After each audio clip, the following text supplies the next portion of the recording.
권영철 선임 기자와 함께 MB의 21시간 조사 그 뒷이야기를 좀 더 깊이 들어가 보겠습니다. 어서 오세요, 권영철 선임 기자. 안녕하십니까. 조금 전 귀가를 했습니다. 네. 묵묵부답으로 차에 탄 채 청사를 빠져나왔습니다. 네. 조사 시간 이 예상한 정도로 걸린 건가요? 더 길어진 건가요? 이게 검찰이 원래 오전 9시 반에 나와달라고 한 것은 14일 안에 조사를 끝내겠다는 의지였거든요. 예. 어제 사실은 문무일 검찰총장이 한 밤 10시가 넘어서 귀가한 걸로 제가 파악을 했는데. 총장이? 예. 그때쯤에는 실질적인 조사는 거의 마무리 단계였다고 합니다. 최종 조사는 11시 55분이고. 예, 거기까지 갔는데 10시쯤에 이미 조사할 내용은 거의 다 됐다. 그다음에 이제 뭐 기록 검토 시간이니까 귀가했다는 얘기를 들었으니까 예상에서 크게 벗어나지는 않았고요. 그리고 뭐 한 6시간 반 정도 기록을 검토했는데 박근혜 전 대통령보다는 조금 짧았죠. 그러네요. 특수수사통들에게 물어보면 기록 검토를 쉽게 하는 경우는 한 4시간 정도. 꼼꼼하게 하면 7시간 정도 걸린다고 하니까 뭐 6시간 반 정도는 제법 꼼꼼하게 한 셈입니다. 오늘 사실은 권영철의 Y뉴스를 앞으로 땡긴 거 아닙니까? 네. 잡아오신 주제를 보니까 이명박 전 대통령 검찰 조사에서 왜 당황했을까? 이렇게 잡아오셨더라고요. 그렇습니다. 아니 출두할 때만 해도 목소리 높이고 들어갔는데 당황했다는 얘기가 들려와요? 예, 제가 그렇게 취재를 했는데요. 아마 예상하지 못한 증거 자료들이 제출되면서 이명박 전 대통령이 상당히 당황했다 이런 얘기를 들었습니다. MB가 예상치 못했던 자료들, 증거 자료들을 검찰이 불쑥불쑥 내미는 통에 당황했다. 예. 통상 검찰이 피의자를 소환해서 조사를 할 때 수사를 통해서 수집된 증거 자료들을 다 내보이지는 않습니다. 예. 숨겨둔 카드가 있어야 재판에서 유죄를 입증하는 데 유리하지 않겠습니까? 그렇죠. 그런데 이제 이 전 대통령에게는 수집된 증거 자료들 상당 부분을 보여준 것으로 알려졌습니다. 검찰의 한 핵심 관계자는 원래 수집된 증거 자료를 다 보여주지 않고 이래도 모른다고 할 테냐 이 정도만 보여주는데 이번에는 많이 보여준 편인 걸로 안다. 왜요? 왜 이번엔 많이 보여줬어요? 워낙 뭐 이명박 전 대통령의 조사는 예정대로 갔다 그럽니다. 그래서 그 MB 이제 전 대통령이 당황했다는 얘기는 이 전 대통령이 조사를 받으면서 자기가 예상하지 못했던 진술 증거들이 나오니까 이게 당황해하는 그런 모습들을 보였다는 겁니다. 그만큼 검찰 수사가 탄탄했다는 얘기가 되는 건가요? 그렇습니다. 이명박 전 대통령의 부인에도 불구하고 다스는 MB 거라는 걸 밝힐 증거와 진술들을 확보해 뒀다는 얘기가 되는 겁니다. 사실은 20여 개 혐의나 된다는 건 다른 말로 하면 결정적 한 방이 없는 거 아니냐라는 얘기도 사실 있었는데. 그건 바깥에 알려진 것이고. 결국은 결정적 한 방이 있었던 거예요. 그러니까 철벽 같았던 이명박 전 대통령이 당황할 정도라면 검찰 수사가 상당히 깊이 있게 진행됐다는 걸 입증하는 것 되지 않겠습니까? 그러네요. 그래서 검찰 특수통 원로 법조인들에게 물어보니까 문무일 총장과 윤석열 검사장이 상당히 복이 있는 사람이다. 이런 얘기들까지 하더라고요. 복이 있다니요? 그 얘기는 수사가 예상과 달리 잘 풀렸다는 겁니다. 사실 다스 수사가 본격화되기 전까지만 해도 검찰은 이명박 전 대통령에 대해서는 구속영장은 검토조차 안 했던 것으로 이렇게 파악이 되고 있습니다. 검토조차 안 했다고요? 예. 원세훈 전 국정원장의 그 댓글 공작. 시작은 사실 댓글부터 시작한 거거든요. 그렇죠. 수사가. 그리고 국정원 특활비 문제가 이제 또 뚫리면서 이게 시작된 거 아닙니까? 이때만 해도 전직 대통령에게 구속영장을 청구할 사안은 아니라고 봤다는 겁니다. 검찰의 한 고위 관계자는 국민들은 다스는 누구 겁니까? 운동을 벌이면서 관심을 나타내지만은 다스가 MB 거라는 걸 밝힐 방법이 없었다. 그런데 측근들이 줄줄이 불기 시작하면서 수사가 의외로 쉽게 풀렸다 이렇게 얘기를 했습니다. 그렇죠. 예, 이 전 대통령 검찰 조사에서도 다스는 자기 거 아니라고 계속 부인했답니까? 일관되게 부인한 것으로 파악이 됐습니다. 그래요? 검찰에서 이 전 대통령에 대한 조사가 평화롭게 진행됐다 이렇게 말을 했거든요. 이 말은 예상에서 벗어나지 않고 조사 내용을 둘러싸고 의견 대립이나 충돌이나 이런 게 없었다는 얘기가 됩니다. 그러면 검사는 뭔가 결정적인 걸 들이밀면서 계속 묻는데 이쪽에서는 계속 그냥 모르쇠로 이걸 들이밀어도 뭐 당황은 하지만 어쨌든 모르쇠. 저걸 들이밀어도 모르쇠. 이렇게 끝난 거예요. 그러니까 검사는 묻고 이 전 대통령은 부인하고 검사는 또 묻고 이 전 대통령은 부인하는 그런 방식으로 진행됐다는 거죠. 아주 평화롭게 진행됐다. 예상에서 한치도 벗어나지 않았다. 이렇게 얘기하더라고요. 그렇군요. 자, 그러니까 전직 대통령이다 보니까 사실은 다른 피의자들처럼 추궁하고 이러기는 어렵잖아요. 그렇죠. 그러면은 저는 이제 궁금해지는 게 결정적인 증거들을 많이 들이밀어서 당황시킬 정도의 증거가 나왔음에도 불구하고 왜 끝까지 그건 내게 아니다. 난 하지 않았다. 부인하는 걸까요?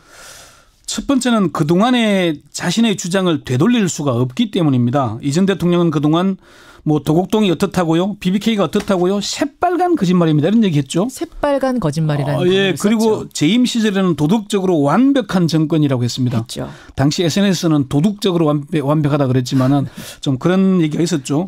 그런데 여기서 지금 시인하면은 뭐가 되겠습니까? 본인이 새빨간 거짓말쟁이가 되지 않겠습니까? 그러네요. 두 번째는 아직도 현실을 제대로 인식하지 못하기 때문이 아닐까 그렇게 분석이 됩니다. 현실 파악을 못하고 있다? 예. 어제 출두할 때 대국민 메시지 들어보시죠. 예. 저는 오늘 참담한 심정으로 이 자리에 섰습니다. 무엇보다도 민생 경제가 어렵고 한반도를 둘러싼 민생 경제 엄중한 한반도 상황. 이게 지금 검찰 조사받으러 가는 전직 대통령이 할 얘기는 좀 아닌 듯 하거든요. 그러게요. 국민들에게 심려를 끼쳐서 죄송하다. 검찰 조사 성실히 받겠다. 이게 그냥 원답 아니겠습니까? 자신이 왜 검찰에 소환됐는지를 모르는 것인지 애써 외면한 것인지 재임 시절에도 747 공약, 4대강 사업, 자원 외교 등등 사실 제대로 된 게 없다는 평가들이 많지 않습니까? 그렇죠. 예. 세 번째는 다스가 자기 것이라고 인정하는 순간 모든 혐의를 인정하기 때문입니다. 다스가 내 소유라고 인정하는 순간 한두 가지가 걸리는 게 아니죠. 이게 결정적 증거 이른바 스모킹건이 되는 겁니다. 300억 원대가 넘는 횡령과 이로 인한 탈세 그리고 삼성전자가 대납한 60억 원대의 뇌물수수까지 이걸 다 인정해야 되니까 본인으로서는 그냥 모르쇠 부인으로 일관할 수밖에 없는 처지 아닌가. 뭐를 들이밀어도 부인할 수밖에 없었던 이유 지금 짚어주셨어요. 그렇게 되면 구속영장을 청구할 가능성은 더 커지는 거죠. 그렇습니다. 뭐 사실 검찰은 다스 수사에서 성과를 거두기 전까지는 상당히 고심이 컸지만은 다스 문제가 풀리면서 검찰은 한결 가벼워졌다 얘기를 들었거든요. 그동안 핵심 측근들인 김백준 전 총무기획관, 김유정 전 부속실장, 김성호 전 다스 사장 여기에 장조카인 이동영 다스 부사장까지 이명박 전 대통령 소유라는 걸 인정한 것으로 이렇게 알려졌고요. 그렇게 인정을 한 상황에서 본인은 부인하고 있으면 부인을 하면 원래 구속영장을 더 청구해야 되는 거라면서 그냥 석방시킬 수가 없다면서요. 증거인멸 우려가 있으니까. 그렇죠. 사실 검찰 고위층에서는요. 소환되기 전에 다스는 내 거다. 뭐 사회 한원하겠다. 이렇게 나올까 봐서 상당히 긴장을 했다고 합니다. 그게 무슨 말이에요? 이명박 전 대통령이 다스가 내 거고 내 잘못이다라고 인정해버리면 구속영장 신청 못하니까? 수사진으로서는 상당히 당혹스럽죠. 오히려?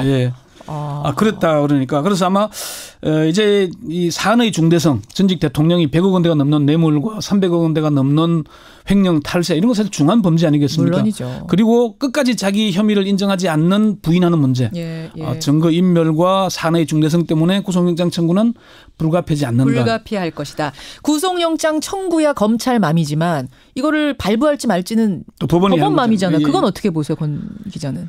아마 영장 청구는 빠르면 내일 늦어도 19일 안에 이루어질 텐데 법원으로서도 지금 박근혜 전 대통령이 구속돼 있죠. 부담스럽지만은 형평성 따져야 됩니다.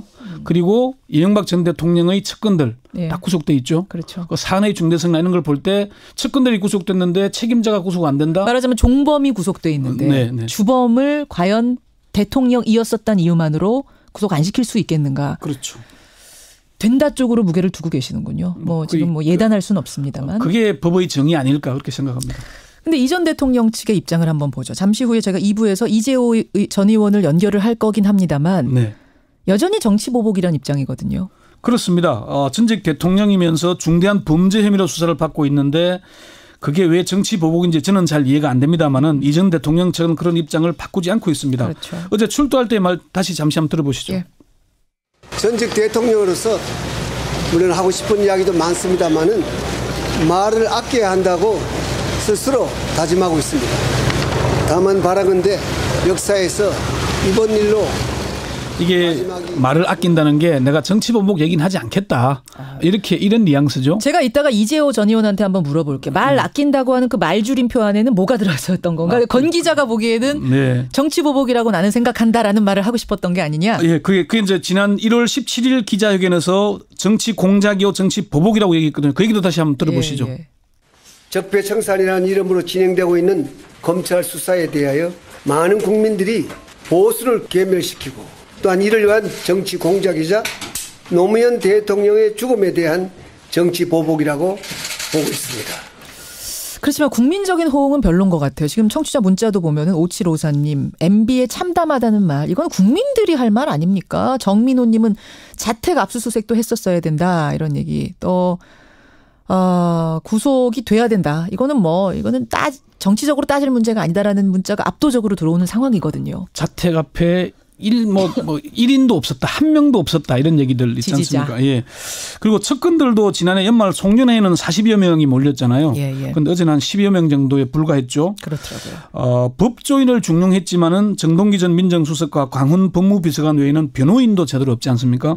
법무장관이 몇 명이고 민정수석이 몇 명이고 비서관들이 몇 명인데 그런 문제. 다만 언론인 출신들이 끝까지 곁을 지키고 있어서 좀 대조적이긴 합니다. 끝까지 곁을 지키는 사람들은 대부분 언론인들이더라고요. 맹현규, 김효재, 이동관 등등이 그렇죠. 아마 언론인들은 사실은 변호사직이나 이런 걸 할 수 없기 때문인지는 모르겠지만은 어쨌든 이명박 전 대통령의 혐의가 중하고 또 그리고 측근들이 이미 구속되어 있기 때문에 구속을 피하기는 어려워 보인다. 이걸로 마무리하겠습니다. 여기까지 권현철 선임 기자가 21시간의 검찰에서의 그 상황들 그 뒷이야기 정리해 주셨습니다.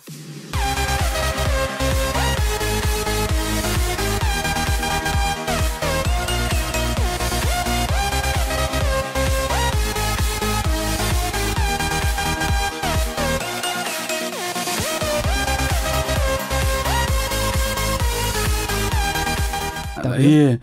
원세훈 전 국정원장의 그 댓글 공작. 시작은 사실 댓글부터 시작한 거거든요. 그렇죠. 수사가. 그리고 국정원 특활비 문제가 이제 또 뚫리면서 이게 시작된 거 아닙니까? 이때만 해도 전직 대통령에게 구속영장을 청구할 사안은 아니라고 봤다는 겁니다. 검찰의 한 고위 관계자는 국민들은 다스는 누구 겁니까? 운동을 벌이면서 관심을 나타내지만은 다스가 MB 거라는 걸 밝힐 방법이 없었다. 그런데 측근들이 줄줄이 불기 시작하면서 수사가 의외로 쉽게 풀렸다 이렇게 얘기를 했습니다. 그렇죠. 예, 이 전 대통령 검찰 조사에서도 다스는 자기 거 아니라고 계속 부인했답니까? 일관되게 부인한 것으로 파악이 됐습니다. 그래요? 검찰에서 이 전 대통령에 대한 조사가 평화롭게 진행됐다 이렇게 말을 했거든요. 이 말은 예상에서 벗어나지 않고 조사 내용을 둘러싸고 의견 대립이나 충돌이나 이런 게 없었다는 얘기가 됩니다. 그러면은 검사는 뭔가 결정적인 걸 들이밀면서 계속 묻는데 이쪽에서는 계속 그냥 모르쇠로 이걸 들이밀어도 당황은 하지만 어쨌든 모르쇠. 저걸 들이밀어도 모르쇠. 이렇게 끝난 거예요. 그러니까 검사는 묻고 이 전 대통령은 부인하고 검사는 또 묻고는 예정대로 갔다 그럽니다. 그래서 그 MB 이제 전 대통령이 당황했다는 얘기는 이 전 대통령이 조사를 받으면서 자기가 예상하지 못했던 진술, 증거들이 나오니까 이게 당황해하는 그런 모습들을 보였다는 겁니다. 그만큼 검찰 수사가 탄탄했다는 얘기가 되는 건가요? 그렇습니다. 이명박 전 대통령의 부인에도 불구하고 다스는 MB 거라는 걸 밝힐 증거와 진술들을 확보해 뒀다는 얘기가 되는 겁니다. 사실은 20여 개 혐의나 된다는 건 다른 말로 하면 결정적 한 방이 없는 거 아니냐라는 얘기도 사실 있었는데. 그건 바깥에 알려진 것이고.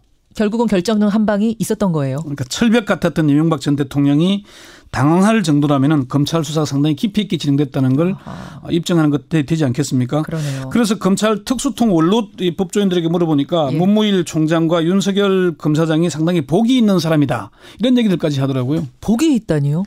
그 얘기는 수사가 예상과 달리 잘 풀렸다는 겁니다. 사실 다스 수사가 본격화되기 전까지만 해도 검찰은 이명박 전 대통령에 대해서는 구속영장은 검토조차 안 했던 것으로 이렇게 파악이 되고 있습니다. 검토조차 안 했다. 고막이 한 셈입니다. 오늘 사실은 권영철의 Y뉴스를 앞으로 땡긴 거 아닙니까? 잡아오신 주제를 보니까 이명박 전 대통령 검찰 조사에서 왜 당황했을까? 이렇게 잡아오셨더라고요. 그렇습니다. 아니 출두할 때만 해도 목소리 높이고 들어갔는데 당황했다는 얘기가 들려와요? 예, 제가 그렇게 취재를 했는데요. 아마 예상하지 못한 증거 자료들이 제출되면서 이명박 전 대통령이 상당히 당황했다 이런 얘기를 들었습니다. MB가 예상치 못했던 자료들, 증거 자료들을 검찰이 불쑥불쑥 내미는 통에 당황했다. 예. 통상 검찰이 피의자를 소환해서 조사를 할 때 수사를 통해서 수집된 증거 자료들을 다 내보이지는 않습니다. 숨겨둔 카드가 있어야 재판에서 유죄를 입증하는 데 유리하지 않겠습니까? 그렇죠. 그런데 이제 이 전 대통령에게는 수집된 증거 자료들 상당 부분을 보여준 것으로 알려졌습니다. 검찰의 한 핵심 관계자는 원래 수집된 증거 자료를 다 보여주지 않고 이래도 모른다고 할 테냐 이 정도만 보여주는데 이번에는 많이 보여준 편인 걸로 안다. 왜요? 왜 이번엔 많이 보여줬어요? 워낙 뭐 이명박 전 대통령의 조사고 이 전 대통령 부인하는 그런 방식으로 진행됐다는 거죠. 아주 평화롭게 진행됐다.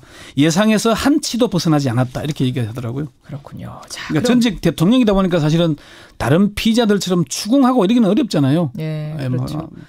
그러면은 저는 이제 궁금해지는 게 네. 결정적인 증거들을 많이 들이밀어서 당황시킬 정도의 증거가 나왔음에도 불구하고 왜 끝까지 그건 내게 아니다. 난 하지 않았다. 부인하는 걸까요? 첫 번째는 그동안의 자신의 주장을 되돌릴 수가 없기 때문입니다. 이 전 대통령은 그동안 뭐 도곡동이 어떻다고요? BBK가 어떻다고요? 새빨간 거짓말입니다. 이런 얘기했죠. 새빨간 거짓말이라는 예, 그리고 썼죠. 재임 시절에는 도덕적으로 완벽한 정권이라고 했습니다. 했죠. 당시 SNS는 도덕적으로 완벽하다 그랬지만은 좀 그런 얘기가 있었죠. 그런데 여기서 지금 시인하면은 뭐가 되겠습니까? 본인이 새빨간 거짓말쟁이가 되지 않겠습니까? 그러네요. 두 번째는 아직도 현실을 제대로 인식하지 못하기 때문이 아닐까 그렇게 분석이 현실 됩니다. 파악을 못하고 있다? 예. 어제 출두할 때 대국민 메시지 들어보시죠. 예.